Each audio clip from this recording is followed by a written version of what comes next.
Olá pessoal, vamos à aula 17, nós abrimos uma exceção, vamos gravar 3 aulas hoje para finalizar Pitágoras. Agora nós vamos falar do divino e a alma em Pitágoras. Nós vimos até agora a questão do orfismo, a questão do número para Pitágoras, né? E nós sabemos que para os jônicos, para os filósofos da natureza, é cara a questão do princípio. Esse princípio é identificado como divino, né? Existe um princípio divino que é base, que é a origem de todas as coisas. Nós temos aqui com o autor Giovanni Reale uma definição muito interessante. Os pitagóricos também vincularam o divino ao número.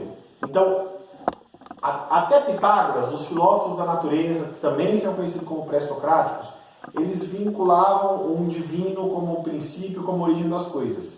Mas os pitagóricos acrescentaram o número ao divino. E não era qualquer número, e também não era o número 1, é o que o autor prossegue, né?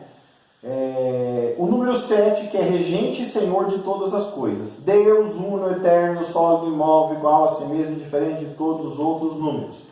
Presta bem atenção que é importante. Não quer dizer que é o número 7, não quer dizer que eles tinham um templo para o número 7, que tinha uma imagem do número 7, uma estátua do número 7, não é isso. É como símbolo. E aqui nós temos que aprender o que é muito importante. O que é um símbolo para um grego, que é o mesmo que significado para nós. Os símbolos são quando duas realidades diferentes se tocam. Símbolo, quando você translitera do grego para o português, passando pelo latim. Quando duas realidades diferentes se tocam e formam uma terceira realidade. Vou dar um exemplo, vou dar 2 exemplos, né? Aliás, um é suficiente para ficar bem marcado. O espermatozoide e um óvulo são duas realidades diferentes que se tocam e geram uma terceira coisa, que é uma vida humana, né? Ou uma vida animal, se for um animal, e assim por diante. Então, o número 7 ele é um símbolo da unicidade, por isso que é atribuído a ele todas essas características. Vamos reler aqui. Não é o autor do livro, é tradução de manuscritos da escola pitagórica. O 7 é regente, senhor de todas as coisas, Deus, uno, eterno, sólido, imóvel, igual a si mesmo e diferente de todos os outros números. Então nós vimos a importância do número 7. É interessante que nós vamos ver que em outras culturas, como os judeus, o número 7, né, ali com Jesus no Evangelho, na base da cultura cristã, 70 vezes 7 você deve perdoar. Então quem gosta de estudar isso, cuidado para não entrar por caminhos aí que não tem nada a ver com numerologia, isso aí para quem é cristão não serve, né? Não é nesse sentido de numerologia, de adivinhação, mas o número como símbolo de uma realidade. Assim como é a letra, assim como é o som da voz, assim como é a posição do corpo e assim por diante. O 7 não é gerado, porque é número primo. O professor de matemática vai explicar para nós direitinho o que é número primo, né? Nem gera, é aquilo que não gera, nem é gerado e imóvel. Então eles já classificaram como número primo, o 7 não gera e não é gerado. Ele é um número distinto de todos os outros. Então ele pode ser usado como símbolo do princípio que conecta a origem de todas as coisas a uma origem divina. Percebe que nós estamos numa aula de filosofia e falamos de divino e de espiritual, de deuses, né? Até chegarmos em Deus a todo tempo. É muito interessante isso. Para aqueles babacas que acham que a filosofia é para tirar a fé das pessoas, né?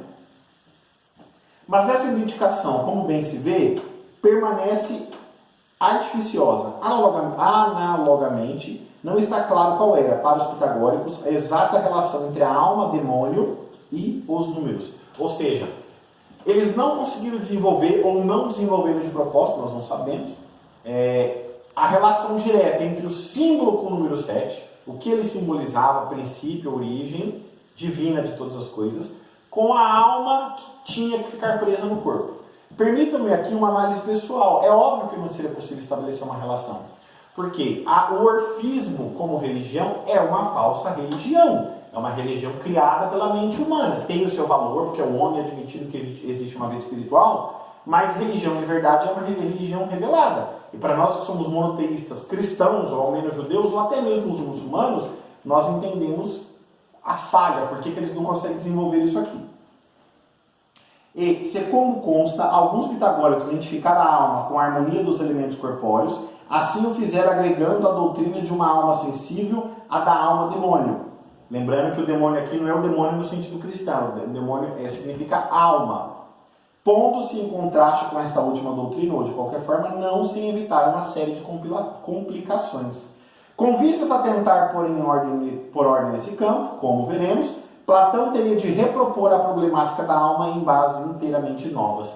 Então, os pitagóricos não desenvolveram essa questão da alma presa ao corpo. Isso vai ser desenvolvido, mas tem que fazer justiça aos pitagóricos, vai ser desenvolvido com Platão. Mas é uma base pitagórica. Platão vai explorar melhor essa questão da alma como prisioneira do corpo. E aí você tem o mito da caverna e tem outras coisas. E assim nós vamos caminhando para o final da nossa aula. Nós falamos sobre os pitagóricos, né? Sobre Pitágoras. Coisas importantes. Os pitagóricos conectaram a razão com a religião, a razão com o divino. Essa é a informação mais importante. Até a próxima, nós vamos depois para Parmênides. Grande abraço!